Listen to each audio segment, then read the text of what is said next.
bersama dengan sekjen dua partai yang lain menyatakan mendorong untuk angket, saya kira ini suara mewakili partai, ya, mewakili partai. Tetapi saya belum melihat ada pergerakan yang signifikan di DPR, misalnya pengumpulan tanda tangan, ya, atau meminta penjelasan terhadap siapa yang di fraksi PKB itu yang sebagai pengusung hak angket. Kan biasanya begitu tuh ya, misalnya ada 2-3 orang pengusung hak angket menjelaskan latar belakang pemikirannya apa, hak angket itu tujuan dan sasarannya seperti apa, itu menjelaskan kepada fraksi secara umum, ya, secara umum. Nah, itu proses-proses itu belum ada berlangsung di internal fraksi. Ketua umum sendiri Caimin belum menyatakan sikap seperti apa, apakah mau hak angket atau tidak, ya, tidak sevulgar Ganjar Pranowo lah yang secara publis, secara terbuka menyatakan mendorong fraksi PDIP di DPR untuk mengusung hak angket, ya. Nah, oleh sebab itu, mumpung belum ada tanda-tanda signifikan, mumpung belum ada surat penandatanganan hak angket itu, saya sebagai senior PKB merasa terpanggil untuk memberikan penjelasan dan untuk memberikan peringatan kepada junior-senior saya yang ada di fraksi PKB, ya, bahwa pikirkan secara mendalam implikasinya. Paling tidak dari aspek ideologis seperti yang disampaikan oleh Pak Soleh tadi, itu juga harus diperhatikan. Nggak pernah namanya PKB itu berada dalam posisi yang oposan. Nggak pernah dalam perjalanan NU, politik NU itu yang kemudian kontraproduktif menyerang penyelenggara pemilu, itu nggak pernah, ya. Apalagi hari ini PKB sepertinya menikmati itu karena pileknya terjadi peningkatan yang signifikan. Bagaimana cara membedakan jenis kelamin antara pilpres dan pilek dalam keserentakan, kemudian menuduh kecurangan? Susah itu membedakan jenis kelaminnya, padahal itu dilaksanakan secara serentak, ya.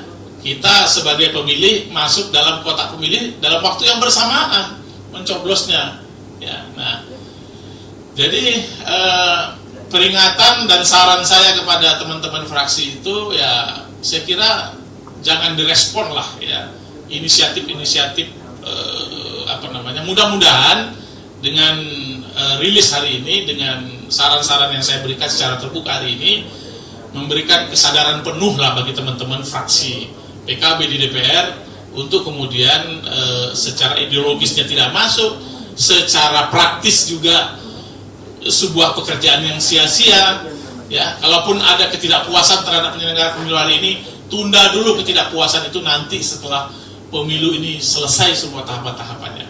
Itu yang pertama. Yang kedua, soal grassroots. Pada akhirnya kan kalau PKB mau mengambil manfaat penuh dari peristiwa politik sekarang ini untuk masa depan PKB, tentunya harus melihat ini suara konstituen itu seperti apa sih, gitu ya. Suara konstituen NU seperti apa sih, suara konstituen PKB sendiri seperti apa sih, ya. Nah, ini kan sudah kita bisa lihat bagaimana konstituen NU yang menjadi perjuangan PKB selama ini dominannya kemana, ya, dominannya seperti apa, ya, terhadap pemilu ini. Menurut saya Nahdien yang kita baca happy dengan pemilu 2024, ya.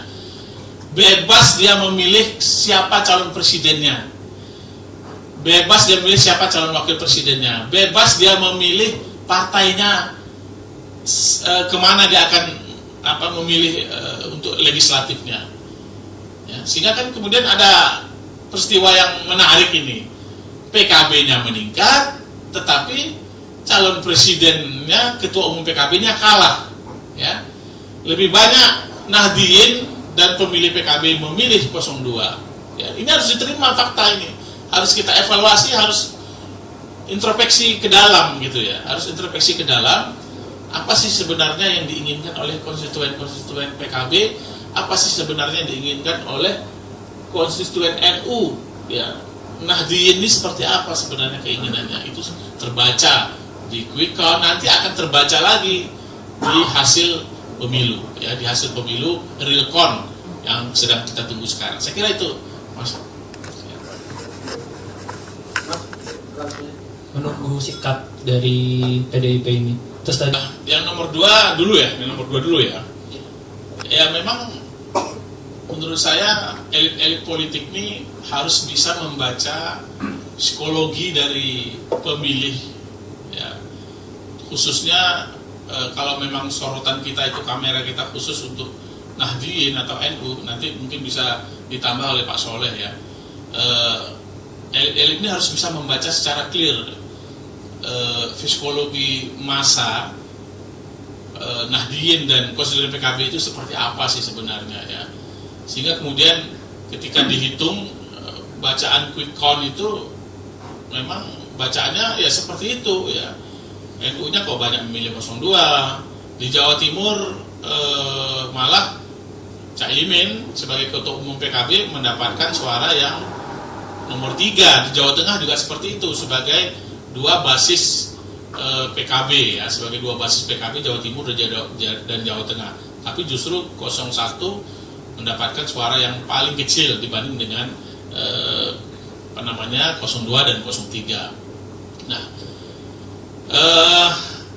faktor-faktornya mungkin ya banyak, ya. Kalau mungkin bisa jadi performan ketika debat di TV, performan ketika kampanye, tema-tema yang diangkat, sosial medianya itu tidak membuat happy bagi pemilih-pemilih PKB dan Nahdliyin, ya, mungkin tidak bikin happy, ya. Sepertinya Nahdliyin itu tidak suka dengan cara menyerang, ya, dengan apalagi mungkin Nahdliyin itu selama ini merasa diopeni oleh pemerintahan Jokowi. Loh, kok sekarang kita selama ini kita diopeni oleh pemerintahan Jokowi, dibangunkan kampus universitas NU di mana-mana, ya, kemudian dikasih fasilitas macam-macam, tapi kok diserang, ya. Tapi pemerintahan Jokowi kok diserang, misalnya seperti itu dalam kampanye-kampanye kemarin. Walaupun kadang kita gergeran juga, ya, misalnya beberapa statement Caimin di podcast yang menyatakan menegasi lah, ya, ini kan kampanye katanya kan, ini nama juga usaha gitu kan, gitu. Jadi tapi itu dibaca pemilih NU, pemilih PKB, Nahdliyin itu adalah masyarakat yang cerdas, yang membaca berita, yang care terhadap sosial media, sehingga kemudian punya kesadaran kolektif dan punya kesadaran sendiri yang berkenan dengan pemilihnya. Walaupun misalnya Caimin itu adalah NU, tapi kalau kemudian dianggap tidak pas untuk hari ini diwakilkan suaranya kepada calon presiden 01, ya akhirnya memilih 02. Saya kira itu, ya, di samping ya mungkin ada hubungan yang tidak, saya kira hubungan yang tidak baik dengan PBNU, tengkar sama PBNU, menurut saya itu punya implikasi negatif juga terhadap suara yang diperoleh oleh 01. Sepanjang masa kampanye 2024 ini, sepanjang itu juga tengkarnya itu sama PBNU misalnya, itu kan kontraproduktif. Nah, ini ke depan harus diperbaiki, ya, ke depan harus diperbaiki. Yang nomor 1 tadi apa ya pertanyaan? Hak angket itu kan tadi Mas bilang kalau, ya, saya secara langsung belum bicara sama Caimin, ya, tapi beberapa politisi dan elit-elit PKB saya sudah bicara, memberikan saran-saran seperti yang saya sampaikan hari ini, ya. Tentu berdasarkan kapasitas saya memberitahu kira-kira bagaimana hubungan hak angket, bagaimana hak angket yang diatur di MD3 seperti yang saya sampaikan tadi, bagaimana sebenarnya undang-undang pemilu itu mengatur tentang berbagai macam bentuk mencari keadilan, salurannya sudah ada. Saya sampaikan persis seperti yang saya sampaikan di forum ini. Saya kira itu, dan saya akan terus, ya, sampai kemudian nanti mungkin memerlukan menyampaikan langsung kepada Caimin juga akan saya sampaikan, ya. Tapi paling tidak saat ini saya mensosialisasikannya pandangan saya ini kepada elit-elit dan politisi-politisi PKB yang ada di DPR. Download Tribun X sekarang, menghadirkan lokal menjadi Indonesia.